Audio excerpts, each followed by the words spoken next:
સંધાન all Gujarat integrated classroom સેટેલાઇટના માધ્યમથી જોડતી કડી એટલે संधान। हिंदी साहित्य के इतिहास में हम सभी जानते हैं कि कहानी एक ऐसी विधा है जो सभी पसंद करते हैं और कहानी विधा को लेकर के हमारे यहाँ हिंदी साहित्य के इतिहास में प्राचीन काल से कहानी सुनाने की और कहानी कहने की भी परंपरा चली आ रही है।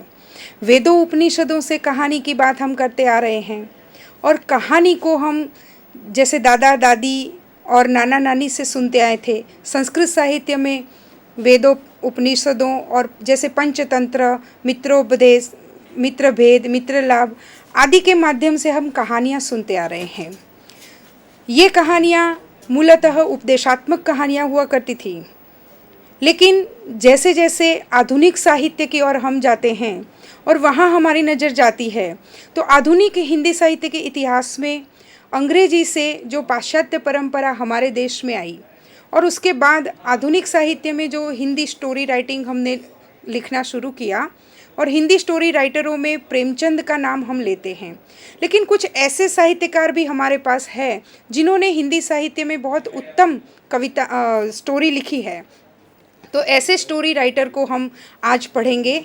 आज हम ये देखेंगे कि प्रेमचंद की परंपरा के जो स्टोरी राइटर है सुदर्शन जी, जिनका हमने नाम सुना होगा, आपने भी सुना होगा। सुदर्शन वैसे प्रेमचंद के ही युग के कहानीकार है। प्रेमचंद युगीन कहानीकारों में सुदर्शन जी का नाम अग्रगण्य है। प्रेमचंद ने जैसे सामाजिक और आदर्शोन्मुख यथार्थवादी कहानियाँ लिखना शुरू किया था, उसी परंपरा में आदर्शवादी और यथार्थवादी कहानियाँ लिखने का नाम सुदर्शन जी का भी उसमें आता है। हम ऐसे ही सुदर्शन जी की आज एक कहानी सुनेंगे यहाँ पर, हार की जीत। हार की जीत कहानी सुदर्शन जी की कहानी है और उन्होंने जो कहानी लिखी उसमें हम सुदर्शन जी के बारे में ये कहे कि सुदर्शन जी का वास्तविक नाम बद्रीनाथ था। थोड़ा सा लेखक का परिचय भी आना आवश्यक है, क्योंकि यदि हम लेखक के बारे में नहीं जानते हैं तो उनके विचारों को लोगों तक कैसे पहुंचा सकते हैं। जो लेखक अपने परिचय को अपनी कहानी के माध्यम से देते हैं वही उनका चिंतन होता है और उसी के माध्यम से हमारी सामाजिकता आगे बढ़ती है। सुदर्शन जी जो बद्रीनाथ थे, लेकिन लिखने का उनका सुदर्शन एक उपनाम था। आपका जन्म सियालकोट वर्तमान पाकिस्तान में हुआ था। प्रेमचंद के बाद हिंदी कहानी साहित्य में आपका एक महत्वपूर्ण स्थान है। आप पहले उर्दू में लिखा करते थे, लेकिन प्रेमचंद की ही परंपरा में, जैसे प्रेमचंद ने भी उर्दू में लिखना प्रारंभ किया था और उसके बाद हिंदी साहित्य में प्रेमचंद की अमर कहानियाँ 350 से अधिक उन्होंने लिखी। परंतु 1920 में आपने कहानी रचना आरंभ की। सरस्वती पत्रिका उस समय महावीर प्रसाद द्विवेदी जी निकालते थे और सरस्वती पत्रिका में आपकी ये कहानी छपी थी। प्रेमचंद और कौशिक के समान सुदर्शन जी ने भी यथार्थवादी जो कहानियाँ हैं उसको लेकर के यथार्थवादी धरातल पर विषय सामग्री चुनी और समाज और जीवन के मुख्य क्षेत्र बने। उनकी कला का सिद्धांत, कला के लिए कला का जो खंडन है, लोग कहते हैं कि केवल कहानी पहले मनोरंजन के लिए लिखी जाती थी।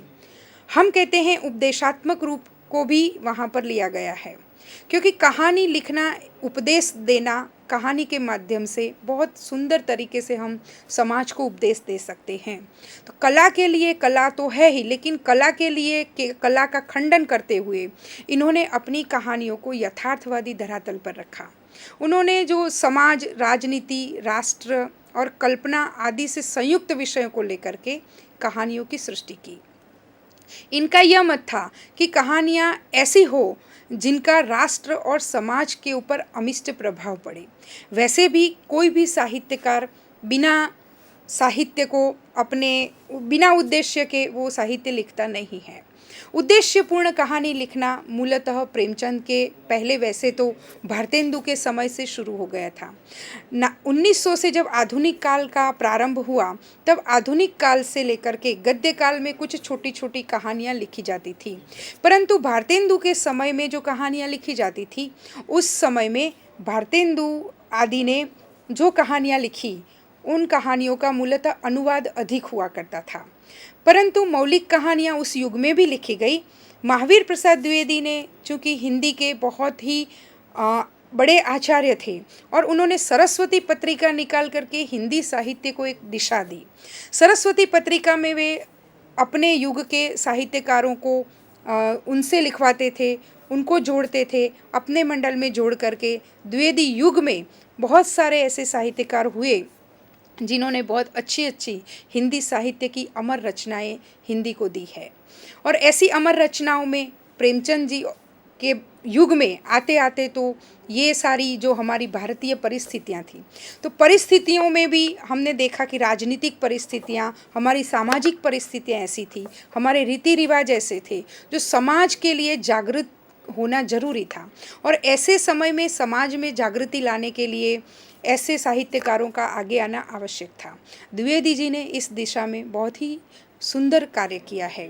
और महावीर प्रसाद द्विवेदी जी की सरस्वती पत्रिका एक ऐसी पत्रिका है जो हिंदी साहित्य में अपने आप में एक अमर ग्रंथ भी कहा जाए तो कोई बड़ी बात नहीं है, क्योंकि सरस्वती पत्रिका में उन्होंने जो भी छपवाया, चाहे वो निबंध हो चाहे कहानियाँ हो, लेकिन ऐसी कहानियाँ जो लोगों को जागृत करे। और हमारे जो राष्ट्रीयता आंदोलन में भी हम लोगों ने ये साहित्य ने जो कार्य किया है वो बहुत ही सुंदर ढंग से हुआ है।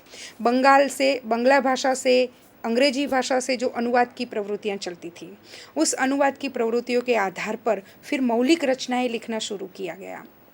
सरस्वती पत्रिका में काफ़ी मौलिक रचनाएं लिखी गई और उसके माध्यम से उसके बाद प्रेमचंद ने तो इस सामाजिकता को लेकर के और सामाजिकता को में भी यथार्थवाद को जोड़ करके जो आदर्श और यथार्थ का सम्मेलन किया और उस सम्मिलित रचनाओं को हमारे हिंदी साहित्य में उन्होंने दिया है। तो इसमें भी हम देखते हैं कि जब इस प्रभाव की सृष्टि के लिए वे चाहते थे कि कहानी हमारे जीवन और राष्ट्र की हो।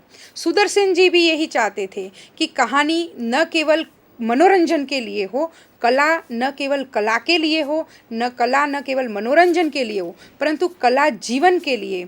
ये जो पाश्चात्य कला के प्रयोजन हमारे हिंदी साहित्य में मिलते हैं, उसको लेकर के इन्होंने अपनी कहानी में उसको स्थान दिया। सुधारवादी होने के कारण उनका दृष्टिकोण आदर्श उन्मुख यथार्थवादी रहा। उनकी कहानियों के अंत में आदर्श की प्रतिष्ठा अवश्य होती है। लाहौर की जो उर्दू पत्रिका हजार दास्तां में उनकी अनेक कहानियाँ प्रकाशित हुई है, क्योंकि उस समय वे भारत और पाकिस्तान के सियालकोट में थे, इसीलिए उन्होंने इस कहानियों को अपने कहानी का माध्यम बनाया और हजार दास्तां में उनकी कहानियाँ छपती थी।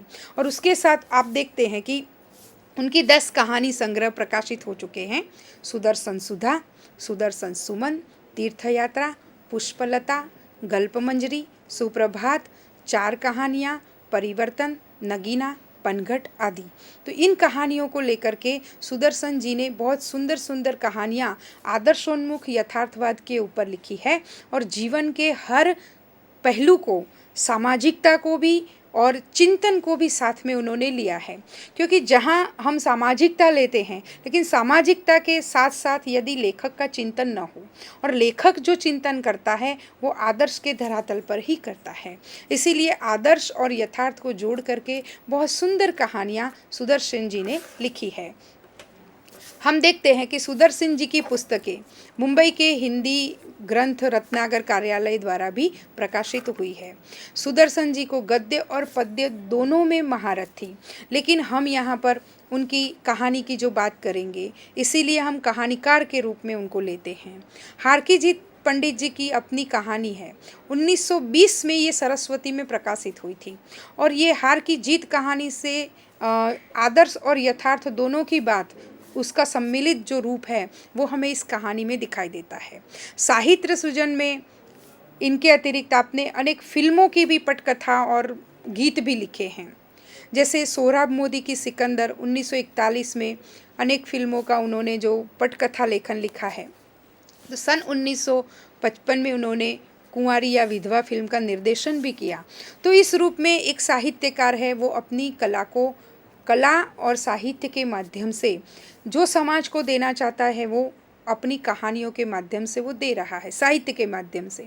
1950 के बाद फिल्म लेखक संघ के वे प्रथम उपाध्यक्ष रहे 1950 में, और सुदर्शन जी ने 1945 में महात्मा गांधी द्वारा प्रस्तावित भारतीय हिंदुस्तानी प्रचार सभा जो थी उसमें अखिल भारतीय हिंदुस्तानी प्रचार सभा वर्धा की साहित्य परिषद के वे सम्मानित सदस्य थे।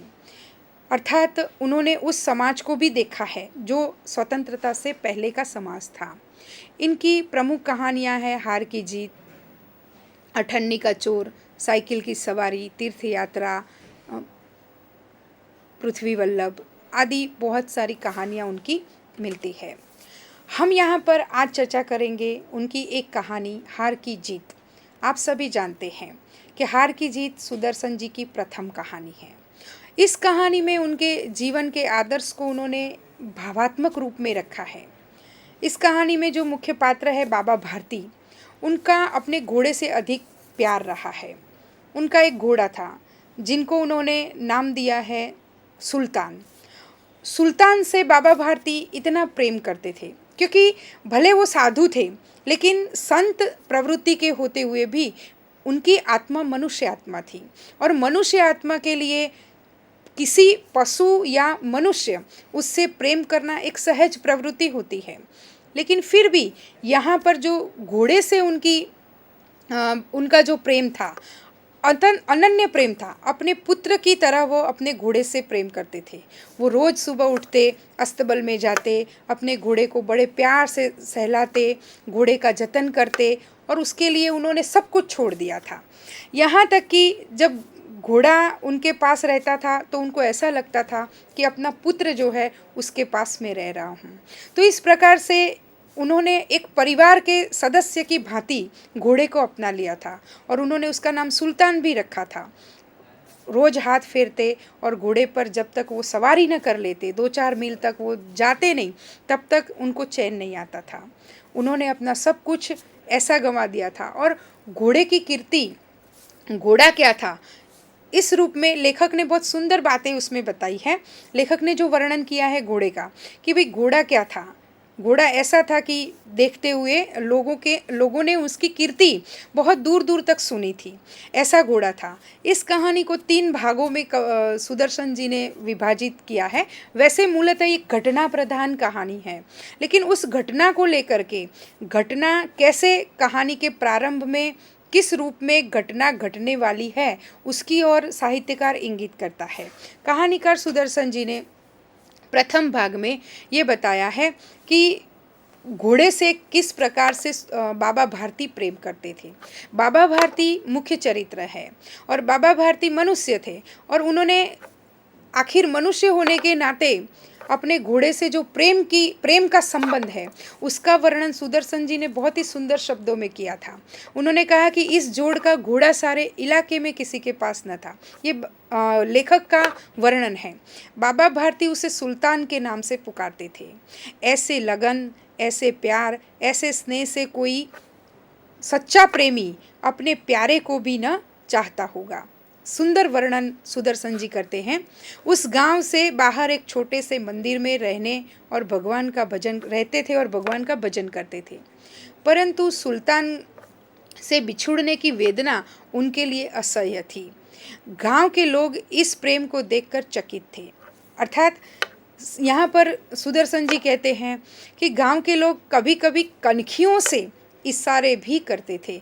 कनखियों से इशारे करना माना, जैसे हम कहते हैं कि कोई समाज के अंदर किसी 2 प्रेमी है और 2 प्रेमी जिस तरह से एक दूसरे के साथ प्रेम से रहते हैं, तो उनके प्रेम को देख कर के लोग जैसे बातें बनाते हैं, कभी कभी कनखियों से इशारे भी करते थे। मतलब घोड़े की तरह सुदर्शन जी ने ये बताया है कि घोड़े के साथ जो बाबा भारती जिस कदर से उनके साथ व्यवहार करते थे, उनके लिए वो घोड़ा केवल घोड़ा नहीं था, उनके लिए वो एक प्रेमी का स्वरूप भी यहाँ पर दिखाई देता है कि बाबा भारती घोड़े से कितना प्यार करते हैं।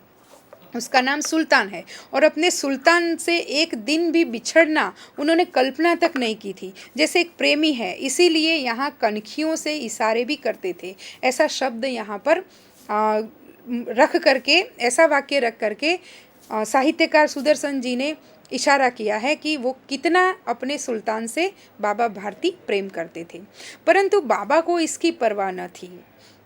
जब तक संध्या समय पर सुल्तान पर चढ़कर 8-10 मील का चक्कर न लगा लेते, उन्हें चैन न आता। खड़क सिंह इस इलाके का डाकू था। यहाँ पर प्रथम भाग में यहाँ बाबा भारती के साथ डाकू खड़क सिंह नाम का दूसरा पात्र भी जुड़ता है।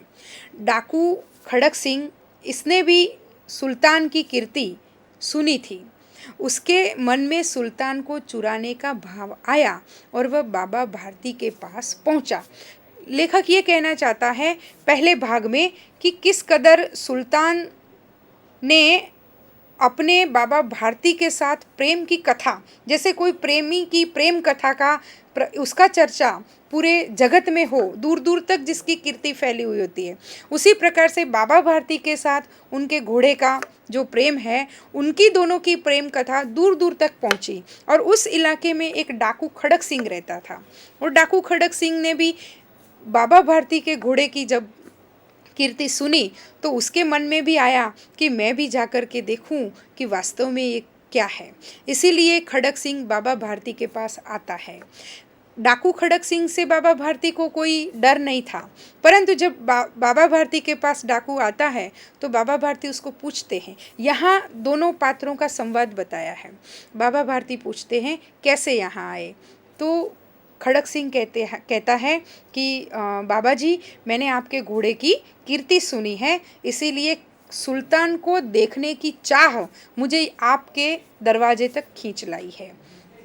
नहीं तो वो डाकू था, डाकू को तो वो बाबा भारती को बोल करके वो खुद ही इतना संपन्न था, ले जा सकता था, किसी से भी चुरा सकता था, लेकिन उसने देखा कि मैं जाकर के देखूं कि ऐसा कैसा घोड़ा सुल्तान नाम का बाबा भारती के पास है। इसलिए वो कहता है कि बाबा भारती को कि घोड़े की चाह मुझे यहाँ खींच लाई है। तो बाबा भारती को तो ऐसा लगा कि मेरे सुल्तान की कीर्ति दूर दूर तक यहाँ की डाकू खड़क सिंह के पास तक भी पहुँच गई है। इसीलिए बाबा भारती अपने घोड़े को दिखाते हैं, अस्तबल की तरफ ले जाते हैं। खड़क सिंह सब कुछ